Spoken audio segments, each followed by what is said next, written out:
আসসালামু আলাইকুম, কেমন আছেন সবাই? আজ আমি ডাব দিয়ে শিউলি ফুল তৈরি করেছি। দেখতে একদমই শিউলি ফুলের মতো লাগছে।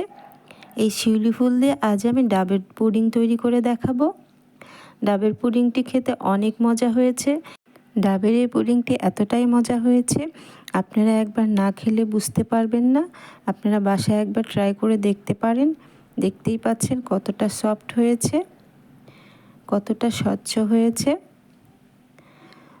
চলুন দেখা যাক এই ডাবের পুডিংটি আমি কিভাবে তৈরি করেছি।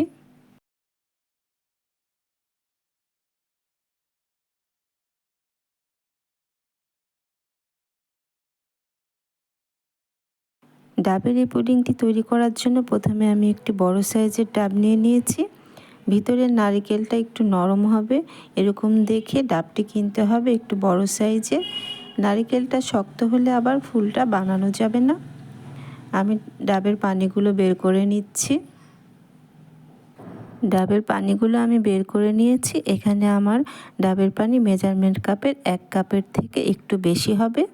পানিটা আমি এক সাইডে রেখে দিয়েছি। ডাব থেকে আমি এখন এই নারকেলগুলো নিয়ে নেব। নারকেলগুলো দেখতে পাচ্ছেন একবারে পুরো হয়নি, একটু সফট আছে। এখন আমি একটি চামচ দিয়ে ভিতরের নারকেলগুলো বের করে নিচ্ছি। খুবই আস্তে করে বের করে নিতে হবে যাতে ভেঙে না যায়। আমি পুরোটাই এভাবে বের করে নিয়েছি। যেহেতু আমি নারকেল দিয়ে ফুল তৈরি করব, সেজন্য আমি পুরোটা এভাবে বের করে নিয়েছি। এখন আমি একটি কেচি দিয়ে এইভাবে শিউলি ফুল কেটে কেটে তৈরি করে নিচ্ছি। একটু ধৈর্য সহকারে ফুলগুলো বানিয়ে নিতে হবে। এই ফুল বানানোর জন্য সুপার শপে এরকম শিউলি ফুল কাটার পাওয়া যায়। আপনারা চাইলে এরকম কাটারটি কিনে নিতে পারেন। আমি এভাবে কেচি দিয়ে একে একে বাকি সব ফুলগুলো তৈরি করে নেব। আমার ফুলগুলো তৈরি হয়ে গেছে, দেখতেই পাচ্ছেন। এখন আমি শিউলি ফুলের বোটা তৈরি করব। সেজন্য আমি একটি গাজর নিয়ে নিয়েছি। গাজরটি আমি ভালো করে ছিলে নিয়েছি। এখন এই গাজরটি আমি পাতলা করে কেটে নেব। কেটে কেচি দিয়ে আমি একটি চিকন চিকন করে ডাটা তৈরি করে নিচ্ছি। ডাটাগুলো একটু চিকন করেই তৈরি করতে হবে। আমি ডাটাগুলো তৈরি করে নিয়েছি। এখন একটি শাসলিক কাঠি দিয়ে শিউলি ফুলের মাঝ বরাবর একটু ফুটা করে নিতে হবে। খুব সাবধানে ফুটাটি করতে হবে, নাহলে ভিতরটা ভেঙে গেলে আর এই ডাটাটা দেওয়া যাবে না। দেখতেই পাচ্ছেন আমি ডাটাগুলো আস্তে আস্তে ভিতর দিয়ে দিয়ে দিচ্ছি।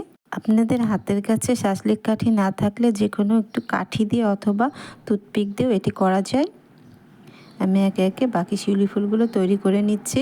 আপনাদের সুবিধার জন্য আমি কয়েকটি শিউলি ফুল এভাবে করে দেখালাম।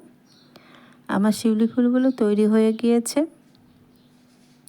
এখন আমি বাকি প্রসেসে চলে যাব। দেখতেই পাচ্ছেন মনে হচ্ছে একদমই গাছ থেকে তাজা শিউলি ফুলগুলো নিয়ে এসেছি।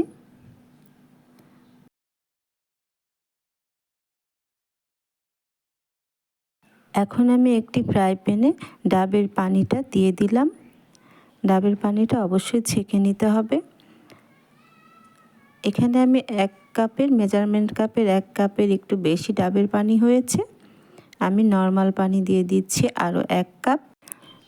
আপনারা চাইলে শুধু ডাবের পানি দিয়েও করতে পারেন। আমি এখানে নর্মাল পানি দিয়েছি। আরও দিয়ে দিলাম 3 টেবিল চামচ চিনি। আরও দিয়ে দিলাম আগার আগার পাউডার 1 টেবিল চামচ। এখন আমি বাকি উপকরণগুলো ভালো করে মিশিয়ে নিচ্ছি একটি হ্যান্ড হুইসের সাহায্যে।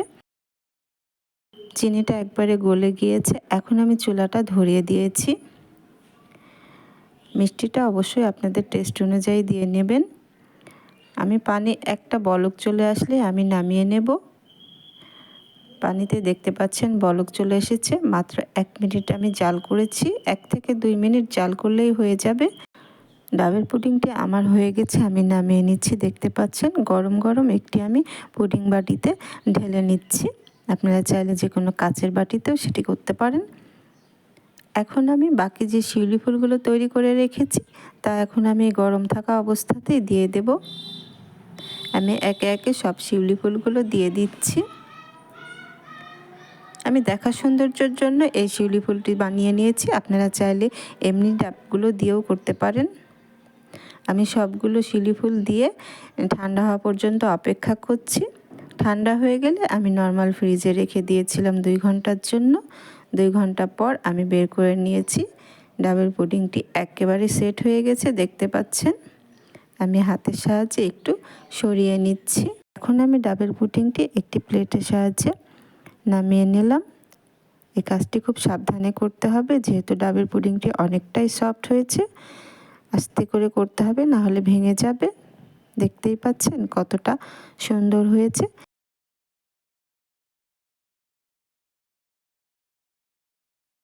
ডাবের পানি জাল করার কারণে এরকম লাল হয়ে যাবে।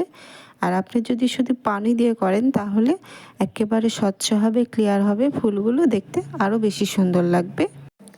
তবে ডাবের এই পুডিংটি ডাবের পানি দিয়ে করলে যে টেস্টি পাবেন, পানি দিয়ে করলে সেটি হবে না। ডাবের এই পুডিংটি ডাবের পানি দিয়েই করলে বেশি টেস্টি হয়।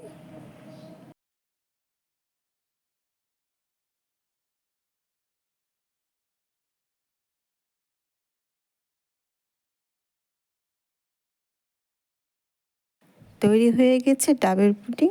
আপনারা একবার বাসায় তৈরি করে দেখতে পারেন। আশা করছি আপনাদের কাছেও ভালো লাগবে।